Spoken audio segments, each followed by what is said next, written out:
But it is God's will that Moses should suffer a terrible blow. As the Hebrews struggle on toward Canaan, Miriam suddenly dies.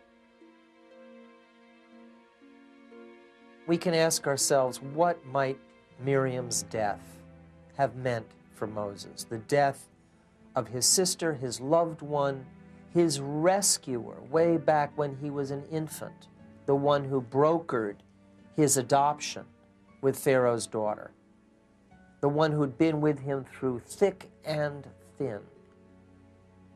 What grief for this man who had so few friends. What a loss. Moses buries the sister who watched over him when he was but a baby drifting helplessly down the Nile. Disrespectful of his grief, the Hebrews complain yet again, now because there is no water to drink. God tells Moses to use his powers to draw water from a nearby rock. But Moses, upset with the Hebrews and grieving for Miriam, vainly strikes the rock with his staff.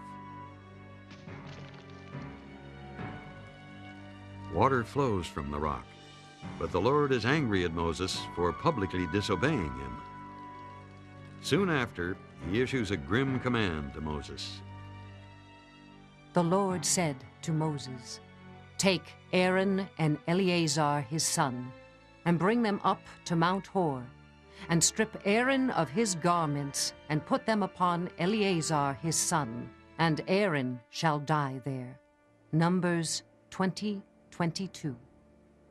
One legend has it that as they're walking on the road to the sanctuary, Moses says to Aaron, "I have something to communicate to you from God." And Aaron says, "Well, what is it?" And he says, "Well, let's wait till we get there." And at that point, Aaron understands he's about to die, and he lays down on the couch in the cave. And Moses then says to Aaron, most powerfully, "Would that I would die like you." And Aaron looks up at him and says, "What do you mean?" And Moses says, "You have a brother to bury you. I won't have a brother to bury me."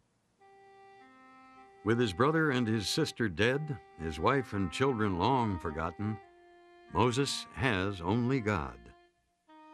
But now God will deliver the most terrible blow of all. After 40 years of wandering, the Hebrews at last arrive at the borders of Canaan. As they approach the ancient city of Jericho, God calls Moses to the top of a mountain called Nebo. From its summit, Moses looks beyond the River Jordan and sees for the first time the Promised Land.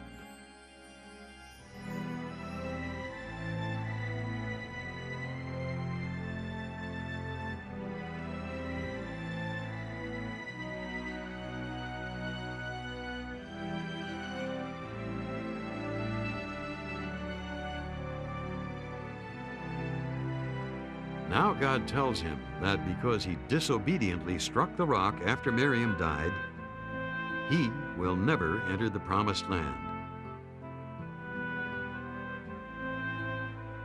After all Moses has suffered doing God's work, it seems a cruel and terrible punishment for a seemingly trivial offense. One of the great mysteries of the story is, what is the sin of Moses? What is it that causes God to say, "You may not enter the Promised Land"? We have this story. The people are thirsty, and God tells Moses to speak to the rock. And Moses, it says, strikes the rock twice with his staff. And then God says, "You've disobeyed me." Is it because he struck the rock instead of speaking to the rock? It almost seems like it's a trumped-up charge. As Moses gazes at the Promised Land, God tells him it is time for him to die.